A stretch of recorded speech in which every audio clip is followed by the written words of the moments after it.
Meet my new friend Mazin. His intriguing upbringing and diverse cultural background made our conversation incredibly enjoyable. I find it fascinating to listen to Mazin speak Tagalog due to his native-like fluency. Mazin showcases his talents as a model, musician, and TikTok content creator. Check out his profile, link in the description below. I had a great time chatting with Mazin and learning about his unique and interesting childhood and relationship with the Philippines. I hope you guys enjoy the video. Humahanga talaga ako sa Tagalog mo, Mazin. Ang galing mo nga din eh, like considering na hindi ka pa nakakapunta ng Pinas, hindi ka talagang, kumbaga, involved talaga sa Filipino culture, pero nakuha mo pa din siya. Kwento, gusto ko din malaman. Kung paano ako natuto paano mag-Tagalog? Tama ka na hindi pa ako nakapunta sa Pilipinas. Kaya hindi ako masyadong ma-involve sa kultura doon. Pero natuto lang ako dito. Maraming Pilipino. Kaya may mga opportunities din ako makipag-usap sa mga Pilipino at matuto tungkol sa Pilipinas, matikman yung pagkain nila, lahat nito. Ang galing, ang galing. Dati pa ako nagsimula tutong mag-Tagalog, kaya medyo sanay na ako. Hindi kagaya mo, pero pwede kong sabihin yung gusto kong sabihin sa Tagalog, alam mo? Oo nga, ang galing mo nga eh. I mean, siyempre ako kasi sobrang special case ko din eh. Alam ko na madalang lang yung patulad ko sa mundo even when it comes to like other languages. Alam mo yun, kasi sobrang layo din ng language ko, ng culture ko, yung ethnicity ko, like napakalayo niya din talaga sa Filipino. Pero dahil nga na-submerge ako sa culture, doon ko din natutunan. Nandun na ako sa situation na kailangan ko talaga matuto eh. Kumbaga lahat ng mga tao sa paligid ko, lahat Pilipino, wala kang magagawa, bata pa lang ako, Filipino school siya eh. So inaasar ako, negro, sunog, blah blah blah. Siya, alam mo naman yung mga bata, mapangasar. Yung pinaka-earliest agenda ko kung ba't ko gusto sana matutunan yung Tagalog para makaganti din ako, di ba? Pag inaasar nila ako, gusto ko lang din gumanti. So yun yung mga una kong natutunan, mga pang-aasar din, mataba, pangit, mabaho, yung mga ganon. Importante din yun, di ba? Para i-defend yung sarili mo. Siyempre. Alam mo naman, yung mga Filipinos naman, hindi ko naman minamasama eh. Siyempre, unang-una, bata, mapangasab. Kaya natuto kang mag-Tagalog noon, bata ka pa? Oo. Actually, nauna sa akin matuto yung kuya ko. Kasi 3 years ahead siya sa akin, so nauna siya din makipagkaibigan. Ako nung una kasi parang medyo socially awkward din ako, bata pa ako. Pero yung kuya ko nakipagkaibigan na siya, meron na siya mga close friends, nauna na siya matuto. So tinuruan niya na din ako. You've seen me speak Tagalog, but have you considered learning it yourself? Allow me to introduce my Beginner's Tagalog course. With 10 in-depth video lessons, this course serves as your ultimate entry point to mastering the fundamentals of the Tagalog language. Enjoy lifelong access, not only to the video lessons, but also the corresponding PDF vocabulary sheets that will help you practice new words and internalize useful sentence structures. This course is my passion project, inspired by the desire to provide a resource I wish I had when I began my Tagalog journey. Ready to learn? Check out the link in the description for more details and seize this opportunity to make Tagalog a part of your story. Now back to the video.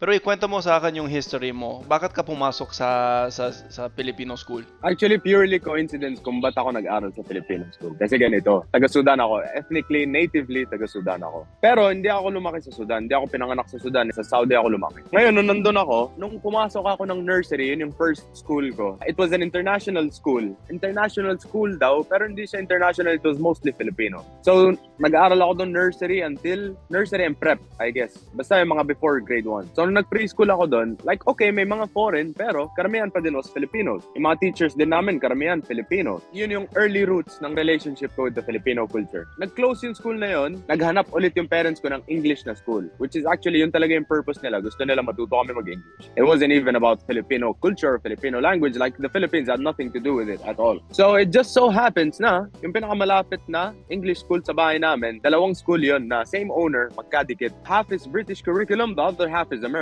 curriculum. So, ang purpose sana ng parents namin is gusto nila ipasok kami sa British side. Kasi Sudan was a British colony, so it makes sense na ipapasok nila kami sa British. So, nung pumasok kami doon, di namin nagustuhan kasi like nothing, I'm not trying to disrespect Indians or anything. Iba yung culture nila, iba yung amoy ng pagkain nila, kumbaga malayo. So, nag-suggest yung mom ko, sabi niya, how about we check the other side, which is yung American Filipino. Okay.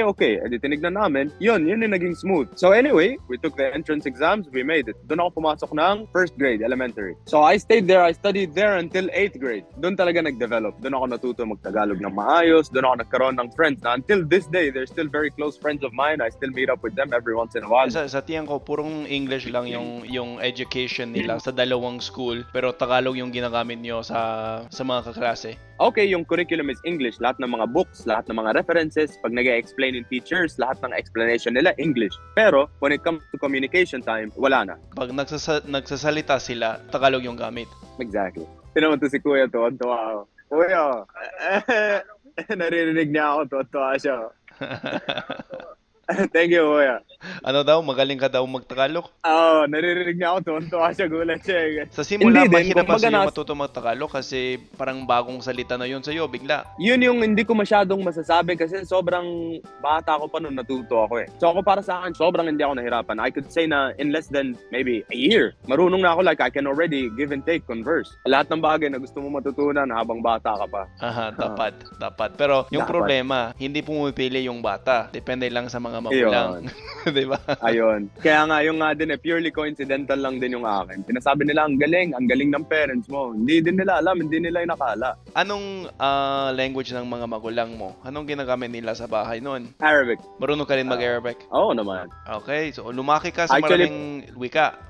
Actually, para sa akin, feeling ko pantay-pantay lang yung level ko sa tatlo kong language. Walang lamang. Ayos talaga yun, humahanga ako sa iyo kasi hindi naman madalas ganun. Kunyari, ibang lahi na nakatira na sa ibang bansa. Usually, mas malakas sila sa isang salita kaysa sa iba.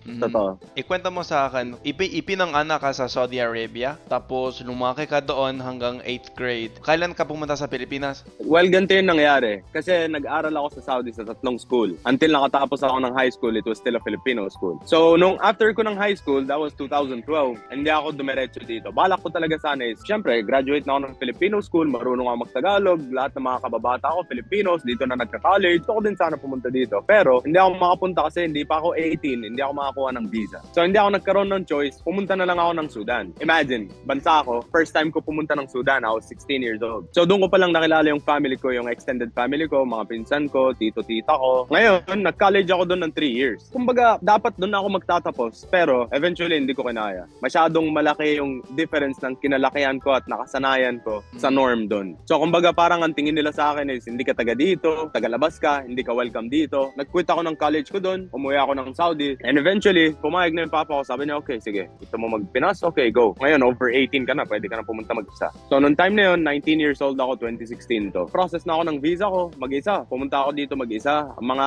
kilala ko lang, ang connection ko lang dito is mga kaklase ko ng mga childhood ko. And one of my very good friends, sinundo niya ako sa airport. Nung pagdating ko dito, nagstay ako sa bahay nila for 2 months with his family. Hanggang sa naayos ko lahat. Inayos ko yung university ko, inayos ko na yung boarding house ko, inayos ko na lahat. Pero sasabihin ko din sa'yo, sobrang hindi ako nahirapan mag-adjust dito. Siguro yung pinakamalaking adjustment ng para sa akin is yung palitan ng currency. Okay, yun lang. That's it.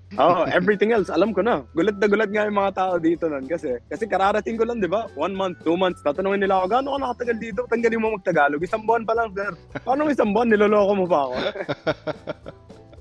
Di ba? Tapos hindi ko ma-explain kasi napakahamang kwento. Ayaw nilang maniwala. Nangyayari din sa akin dito, di ba? Nakapunta ka na sa Pilipinas, hindi pa. Hoy, bakit hindi pa? Yan yung unang tanong sa lahat ng conversation ko na Pilipino. Paano ka natuto, di ba? Pag andito ka, maraming follow-up questions yan. Araw-araw ko naririnig to, Jay, promise. Gaano ka nakatagal dito? Half ka ba? Dito ka ba lumaki? Dito ka ba pinanganak? Sobrang dami, magkakasunod yan. Actually, kaya ako nga ginawa yung video na nag-viral na yun. Kasi kada may nagtatanong na, pinapakita ko na lang yun. Kesa araw-araw ko inuulit, nauumay na ako, kakaulit. Ay, matalino yun. Sinasabi mo na, kung may tanong ka pa, tinan mo to. Ayun. Tapos kung may gusto ka pa itanong, lagay mo sa comments. Yan yung next kong i-video. Tapos. Kasi alam mo, sa mga video ko, iba't iba yung kausap ko sa Omegle. Maraming ibang pakatao. Pero medyo pareho lang yung mga conversation. Lalo na sa simula. Kasi lahat gustong malaman kung bakit ako marunong magtagalog, kung Pinay yung nanay ko, o Pinoy yung tatay ko.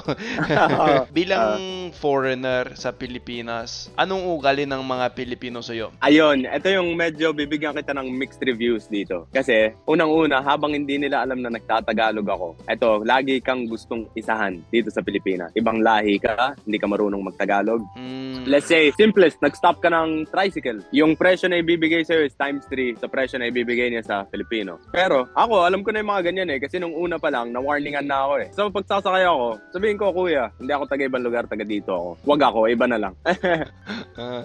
Sige na, sir. Sige na, tara na. Pero sasabihin ko din sa'yo, dito sa Pinas, may privilege tayo mga ibang lahi. Kumbaga, manghang-mangha sila sa atin. Kung puti ka or itim ka, manghang-mangha sila sa'yo. Pero para sa akin din, kung bibigyan din kita ng general idea, I get the best of both worlds. Kumbaga, dahil nagtatagalog ako, nakukuha ko yung perks ng local, tas dahil nga foreign ako, nakukuha ko din yung perks ng pagiging foreigner. Ay, perfect na yun. Oo, kaya nga wala akong reklamo Masaya nga ako dito, sabihin ko sa'yo, sobrang saya ako dito. Kasi meron kaiba sa kulturang Pinoy, lalo na sa mga salita nila. Kunyari, kahit kamusta lang yung kaya mo sa Tagalog, humahanga sila kaagad sa'yo. Ay, naku, ang galing mo. Diba? Totoo. Sa experience mo sa Pilipinas, may nakilala ka bang foreigner na marunong magtagalog o halos lahat English lang? Very good question. Actually, karamihan ng mga kilala kong ibang lahing nagtatagalog, usually half. Nakakatawa pa doon dahil half nga sila. Yung mga lumaki dito, syempre, iba na yun dito na sila lumaki. Kahit half sila, dito sila lumaki. Syempre, pusong Pinoy pa din yung purong Pinoy pa din dito lumaki. Pero yung mga lumaki sa ibang bansa, mas magaling pa rin ako magtagalog kaysa sa kanila, kahit half sila. Kasi hindi naman importante yung lahi, diba? Depende lang sa experience mo sa buhay. Kaya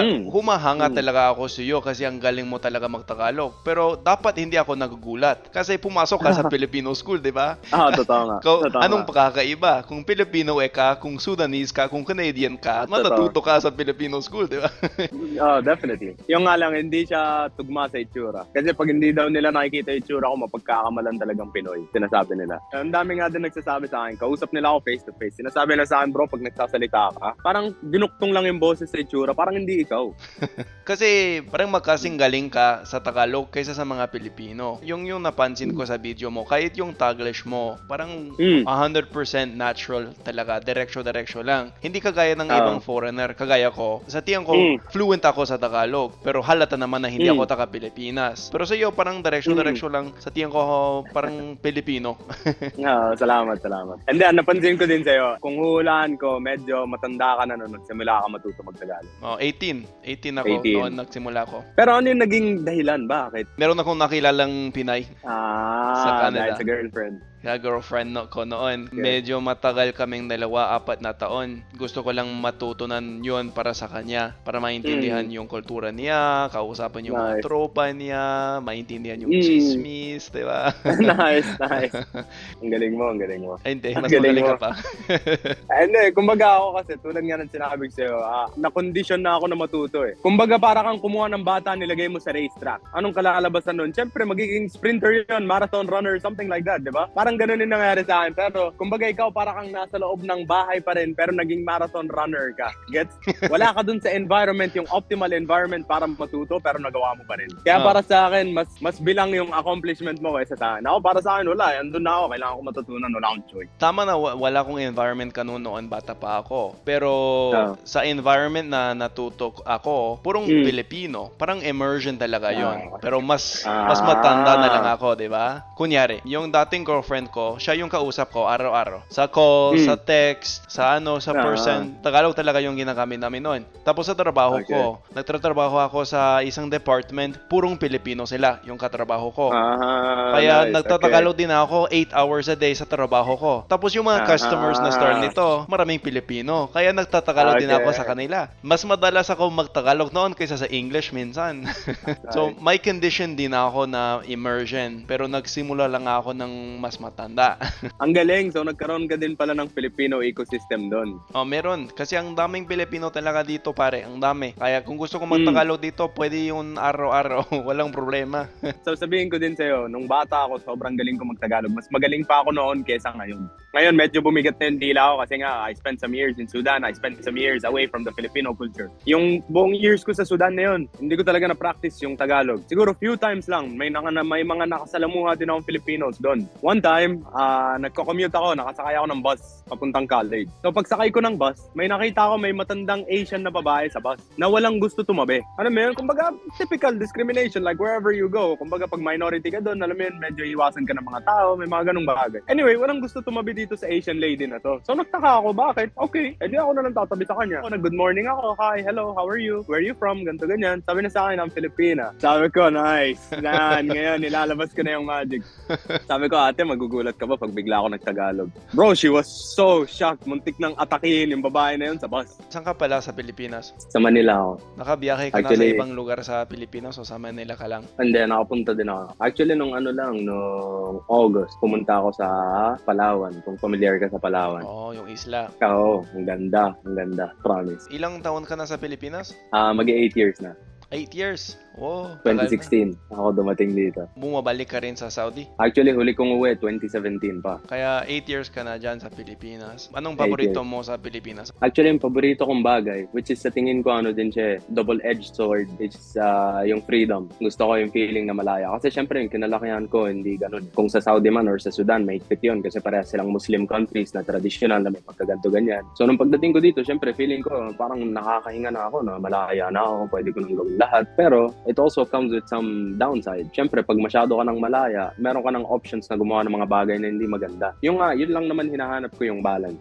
Kasi sa Saudi nga, sobrang higpit. Pagdating dito naman, sobrang luwag. Pero ako sasabihin ko din sa'yo kasi nga ang dami din nag-clash sa akin na cultures growing up. Kasi syempre, unang-una, taga-Sudan ako. Pangalawa, nasa Saudi ako. Pangatlo, nasa Filipino school ako. Pang-apat, yung Western influence din. Kasi alam mo naman, yung reach ng Western influence pagdating sa movies, pagdating sa music, sa pop culture, everything. So, kumbaga para sa akin, itong 4 na factors na to, yan yung nagbuo ng kung ano si Mazin. Pero at the same time, tinatry ko din na hindi ako magkakaroon ng bias. Kumbaga magiging makitid yung paningin na ganun lang. Tinatry ko as much as possible lahat ng bagay, tinitingnan ko siya from a logical, objective point of view. May nakita pala akong video mo, may kausap kang babae. I think Irish siya or British.